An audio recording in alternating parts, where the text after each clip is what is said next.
그게 바로 기자들이 하는 일입니다. 김승민 AP 기자는 한국의 기자들에게 불편한 질문을 해야 한다고 주문했다. 그것이 때로는 질문을 받는 사람을 화나게 하거나 불쾌하게 만든다 하더라도 기자의 책무는 질문하는 것임을 강조했다.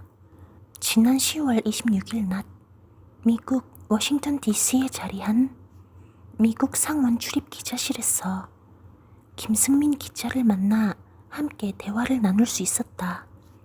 한국언론진흥재단과 SNU 팩트체크 센터가 함께 진행한 팩트체크 디플로마 프로그램의 일환이었다. 김승민 기자의 이름이 한국에도 알려지게 된 건 2022년 5월 21일 윤석열 대통령과 조 바이든 미국 대통령의 공동 기자회견이었다.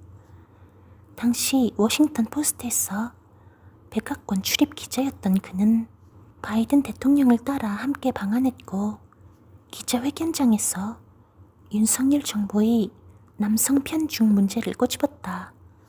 성평등 문제를 전면에 내건 그의 비판적 질문은 큰 화제를 불러일으켰고 이를 반영한 것인지는 알 수 없으나 실제 윤 대통령은 추후 개각에서 여성 인사의 발탁 비율을 늘렸다.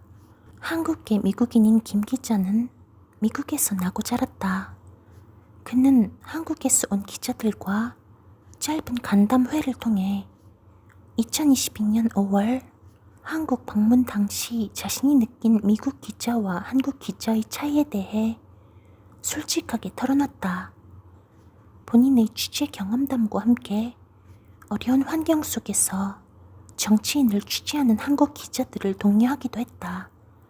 아래는 김 기자와 영어로 진행한 공동 인터뷰를 일문일답 형태로 정리한 내용이다. 일부는 현장에서 통역사의 도움을 받았다.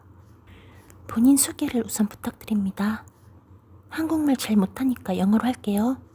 제 이름은 김승민입니다. 대학교를 졸업하고 2008년부터 워싱턴에서 일하고 있습니다. 처음에는 USA 투데이에서 1년여간 근무했고 그 다음에는 의회를 집중적으로 다루는 폴리티코에서 일했습니다. 8년 반 동안 미국 상원을 담당했고 이후로 워싱턴 포스트에서 5년 가까이 있었습니다. 그 다음 AP로 옮겨서도 똑같이 백악관과 미 의회를 맡고 있습니다. CNN에서는 정치 분석가로도 활동하고 있기 때문에 TV의 CNN 채널에서도 저를 볼 수 있습니다. AP로 옮기기 전 가장 좋았던 기억은 바이든 대통령과 함께 한국 서울을 방문한 겁니다. 그리고 윤석열 대통령에게 기자회견에서 왜 윤 대통령은 기본적으로 여성을 싫어하는지 물었습니다. 그건 기억에 남을 만한 경험이었고 윤 대통령은 제 질문에 별로 기분이 좋지 않았던 것 같아요. 청와대 대통령실에서도 제게 굉장히 화가 났고요. 하지만 그게 바로 기자들이 하는 일입니다.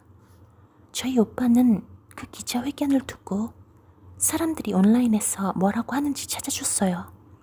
그리고 어머니는 제게 왜 사람들을 화나게 만드는 질문을 하니? 라고 물었죠. 그래서 그게 기자들이 하는 일이야 라고 답했죠. 우리는 때때로 사람들이 불쾌해하는 질문을 던집니다. 한국에 와서 봤을 때 한국 기자들이 미국 기자들보다 더 조심스럽다고 느꼈나요? 그 기자회견장에서 윤석열 대통령은 미국 기자가 질문할 줄 몰랐던 것 같아요. 아마 청와대에서 미국 기자들은 바이든 대통령에게만 질문하고 한국 기자들은 윤 대통령에게만 질문할 것이라고 생각했던 것 같아요. 기자주, 실제로 당시 대통령실은 기자회견 전 상대국 대통령에게 질문하지 말아달라고 출입 기자단에 요청하며 한미 양측의 합의였다고 주장했다. 하지만 우리는 그렇게 일하지 않습니다. 바이든 대통령이 세계 다른 나라의 지도자와 만날 때 우리 기자들은 항상 양쪽 모두에게 질문할 수 있도록 돼 있어요. 어제 10월 25일도 바이든 대통령이 오스트레일리아의 수상과 만났는데 4명의 기자들 모두 각각 두 정상에게 질문을 했습니다. 제 생각에 윤 대통령은 미국 기자들의 질문에 답할 준비가 안 돼 있었던 것 같아요. 왜 윤석열 대통령에게 여성의 내각 비율, 성평등과 관련한 질문을 했나요? 제 앞에 첫 번째로 질문한 미국 기자가 질문을 5개나 했어요. 대북 관계, 대일 관계 등 제가 윤 대통령에게 하려고 준비했던 질문을 다 한 거죠. 그래서 제가 준비했던 것 중 유일하게 남은 게 여성 관련 질문이었어요.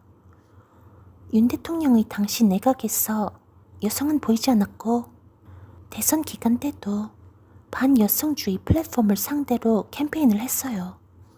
더구나 현장에서도 윤석열 대통령을 취재하는 한국 기자들 거의 대부분이 남성이었어요.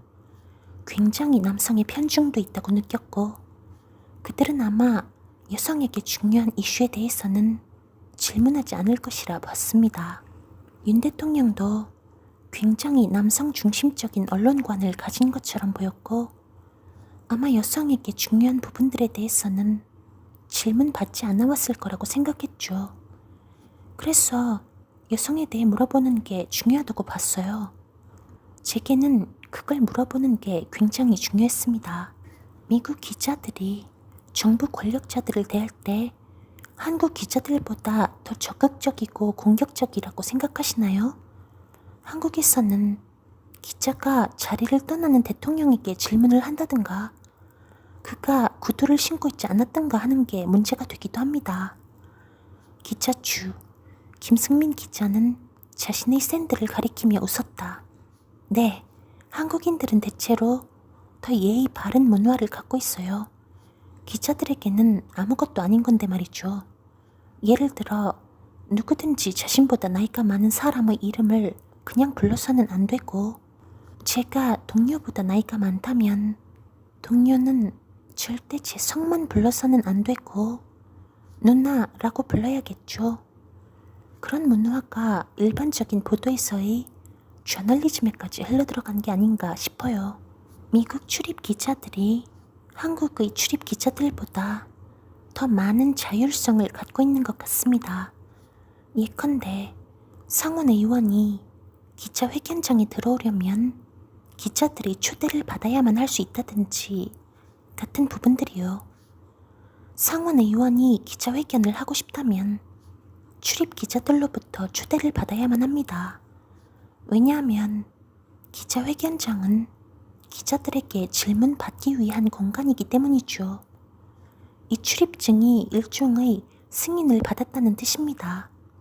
의회의 승인이 아니라 별도의 독립된 위원회로부터 승인을 받아요. 출입증이 있다는 건 기자 김승민이 기자회견장을 포함해 국회의사당에서 내가 원하는 곳 어디든지 갈 수 있는 자유가 있다는 거죠.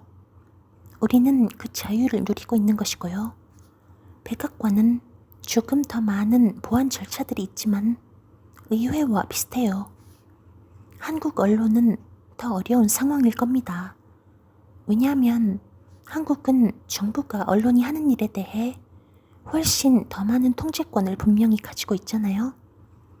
우리가 출입을 보장받는 것 같은 게 한국에 없다면 당신은 질문할 기회를 보장받지도 못하고 매번 질문을 허락받아야만 하겠죠. 하지만 백악관 브리핑룸이든 국회의사당이든 의원들에게 질문할 권리가 있어요. 언론은 개념적으로 의회와 동등해요. 입법, 행정, 사법의 3권에 이어 언론은 제4부니까요. 매번 그런 것은 아니지만 이론적으로 백악관과 의회 그리고 법원이 동등한 것처럼 우리 기자들도 기자회견장에 의원들을 초대할 때 이곳은 우리의 공간이다고 말할 수 있는 힘이 있습니다. 우리는 미국 국민을 대신해서 의원들에게 질문을 하고 싶어서 기자회견장에 초대하는 거죠.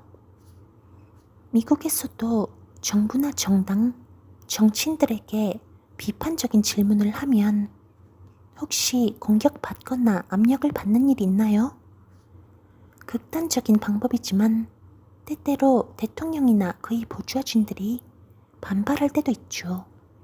예를 들어 트럼프 대통령 때 CNN 기자가 어려운 질문을 한 적이 있어요. 백악관 브리핑룸에서 CNN은 제일 앞줄에 앉습니다. 가장 큰 언론사부터 앞줄에 앉거든요. 그런데 트럼프는 너무 화가 나서 그 CNN 기자를 6, 7번째 줄로 밀어버렸습니다. 그게 백악관의 언론관일 수 없고 백악관의 권한도 아닙니다. 그래서 어떤 언론사에 소속돼 있든지 상관없이 우리 출입 기자 모두 그게 부당하다고 항의했죠. 그 CNN 기자는 제일 앞줄에 앉아야 한다고. 그녀가 힘든 질문을 했다고 그녀를 뒤로 밀어낼 수 없다고 말이죠. 정치인들이 기자들에게 이처럼 보복할 수는 있지만 그럴 때 우리 모두 하나의 집단이 돼 반발합니다. 정권이 바뀌고 나서 비교해보면 어떤가요? 정치인들이 거짓말을 하는 비율이 변했나요? 트럼프는 바이든보다 더 거짓말을 많이 합니다. 진짜예요. 이건 사실입니다. 하지만 그렇다고 지금의 백악관이나 바이든이 말하는 모든 게 사실이라는 뜻은 아닙니다. 그들이 틀렸을 때 혹은 거짓말을 하고 있다는 생각이 들 때면 우리는 그들에게 더 높은 기준을 제시해야 합니다. 트럼프가 더 자주 거짓말을 한 것은 사실이지만 그렇다고 해서 우리의 기준이 바뀌는 것은 아닙니다. 트럼프 대통령은 우리가 다 측정할 수 없을 정도로 너무 빨리, 너무 많은 거짓말을 했어요. 그래서 그가 말한 모든 것이 거짓말은 아니었는지, 정말 옳았는지 다시 확인하기 위해 별도의 기사를 써야 했죠. 또 마냥 팩트체크를 기다릴 수만도 없었어요.